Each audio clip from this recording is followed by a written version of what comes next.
Hi friends. So I have something exciting today, and that is I finished my goal to read 53 books in 52 weeks.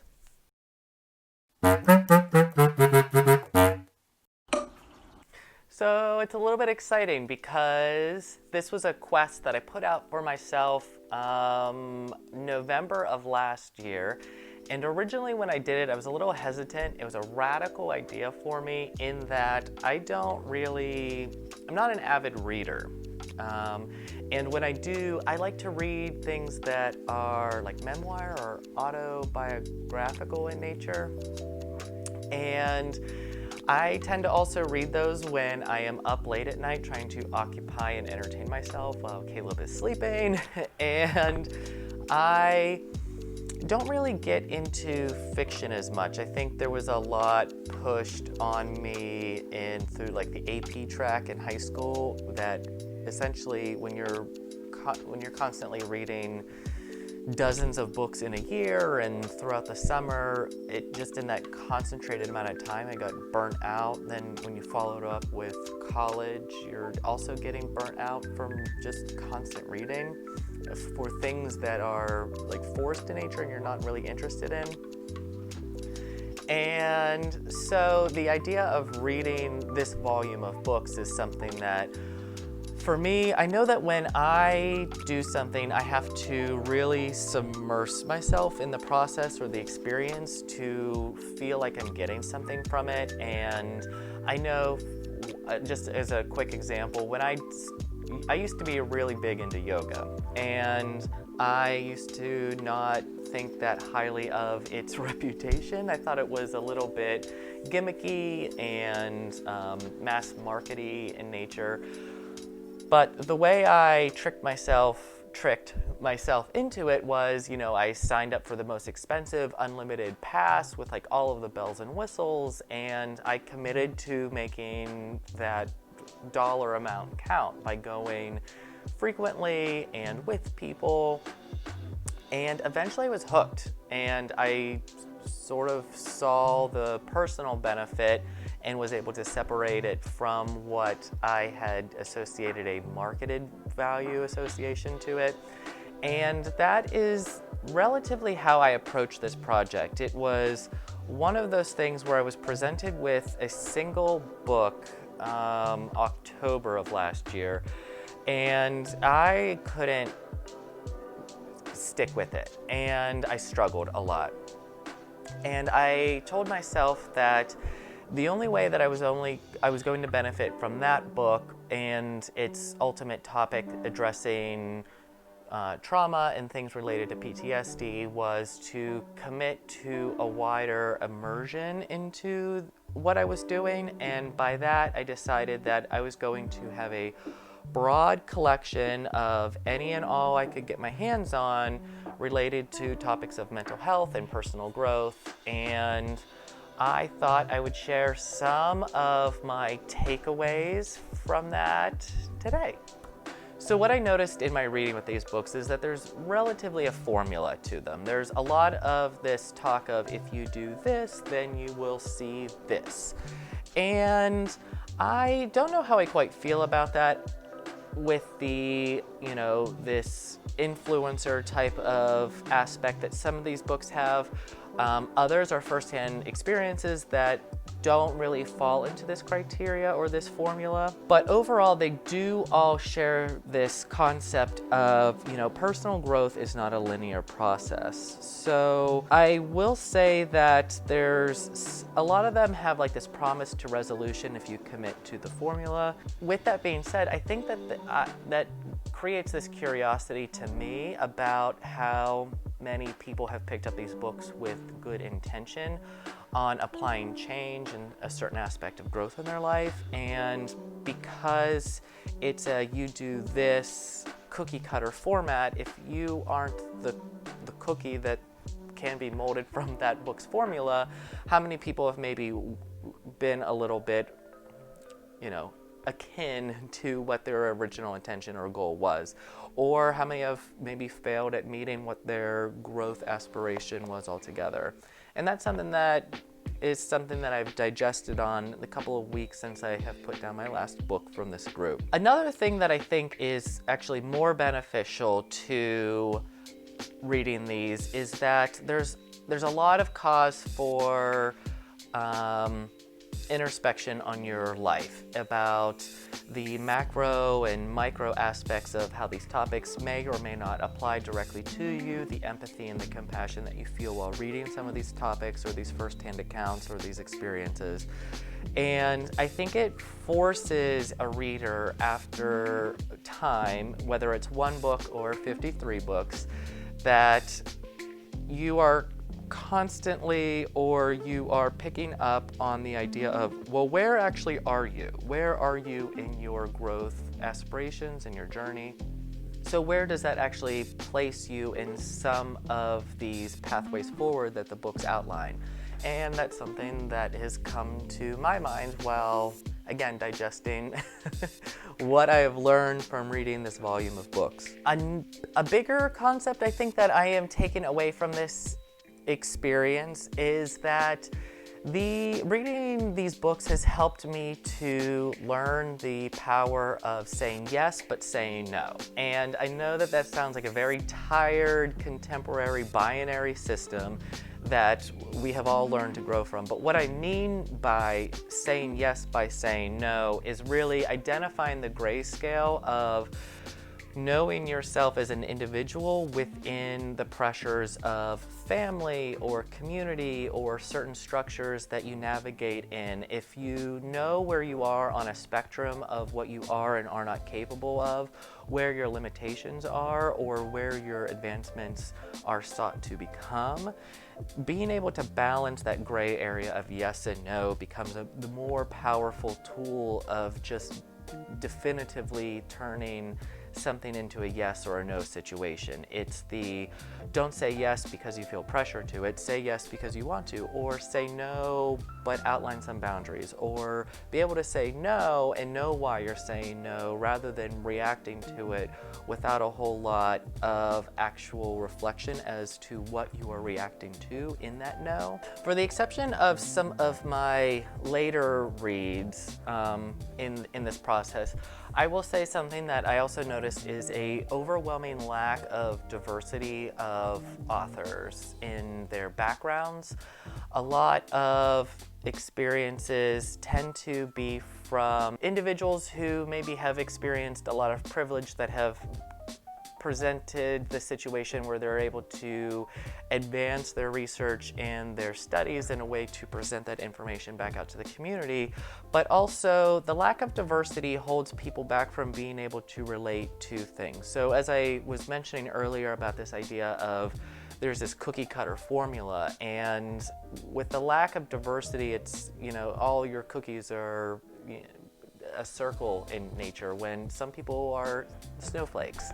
And with that being said, I think that what got me excited towards the tail end of my reading goal was the tail end of my reading had a lot of personal niches of things that involved mental health and personal growth around lack of resources, like just basic human needs, experiencing homelessness, chronic struggles with being able to find and maintain food resources, being a minority in a plethora of senses, or even just the non-Judeo-Christian model. I know that I've highlighted this a lot about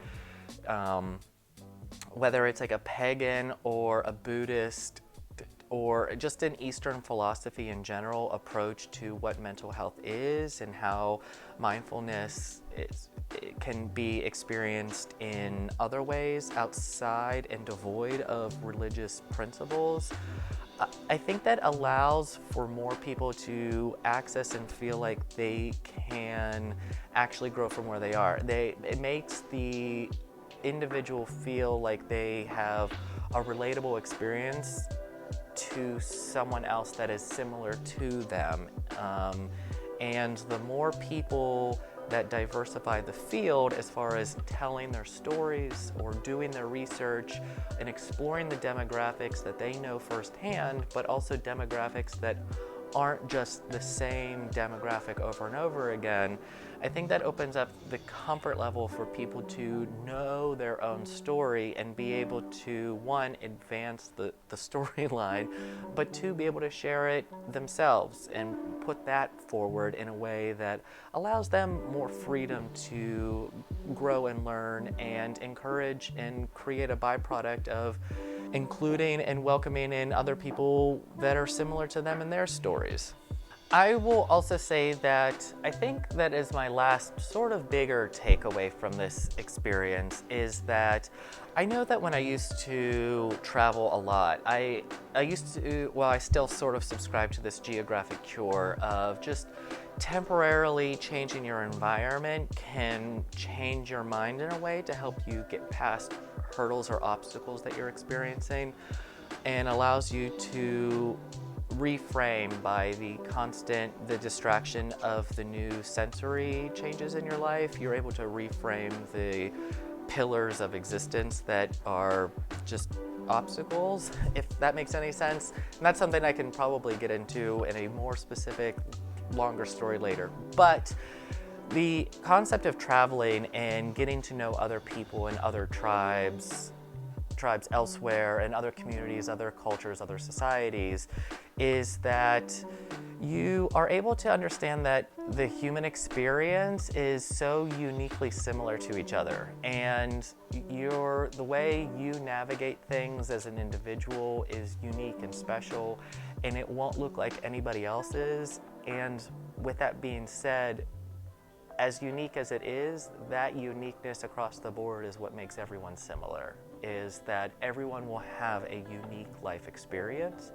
So I think that a lot of these stories are transformative in that process of they help to, by reading them across the board, it has allowed for more of that cross-cultural understanding about how, if you read about our adjacent tribes and the people who may not be in our immediate communities and in the cultures that we most readily identify with, we are able to find and lean into the compassion and empathy that helps us to move forward together. And I am also like a big proponent of that in general, of, you don't really go or get anywhere alone. You do it with the loved ones around you and the people that walk by your side, not the ones that walk in front of you or walk behind you or nowhere to be found, obviously. You grow with the community that's most around you, and by reading, it's almost like travel in itself. You get to open up a different world by experiencing other people's snapshots. And so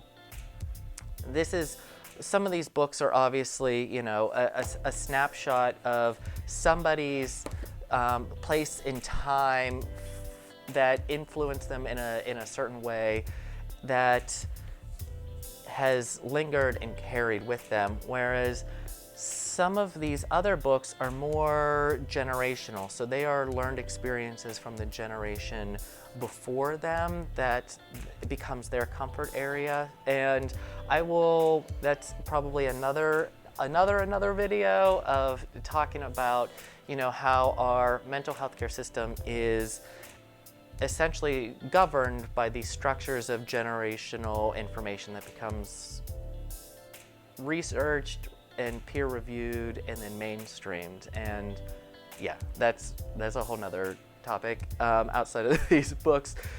But I just want to say that by immersing myself over the 11, I think I sort of wrapped it up at 11, and not even all of the books that I read are here. I have sent some of them back to the library and waiting rooms, and I can't remember how many in total I actually ended up reading, but I met my goal, and I'll post a list to my total list for this past year of my quest to read these 53 books in 52 weeks. And maybe somebody will find some things or some topics or some authors that they relate to, that they might think that they can learn from. And if you have any questions or if you have any suggestions on what you found beneficial. Let people share with me down below. I'd like to know, and if you have any questions about any particular books, I will definitely respond to anybody who asks about them. This has been again, it's been interesting. I was surprised that I subscribed to challenging myself in this way, but I'm so very glad that I did. And I think about doing this, will I continue to do this? Yes, but very dialed back. And now that I know that I do have like a personal interest of a niche category within personal growth and mental health, of these, not memoirs, but these stories from people's personal growth in a particular area that are a special interest topic, there's a lot of heart into sharing something so vulnerable to a mass audience that I really cherished those particular books. And so I think as far as like continuing to do like reviews or sharing things, I'm going to take a little bit of a breather. I think that I might end up researching some books for next year, and I'll have like a year's list ahead of time, and then maybe we can share and read together. Let me know if anybody is interested by that. But this past year was sort of like a grab-all of somebody recommended something, and I went and sought out how to track it down. And my list was ever-changing, ever-flowing, and even in the beginning there were textbooks and research books, and I had one fiction-based or semi-real book and a workbook, and so it was a little chaotic. I think next year I'm gonna structure it a little bit better, and I think it might be fun to do a little read and share with people in real time.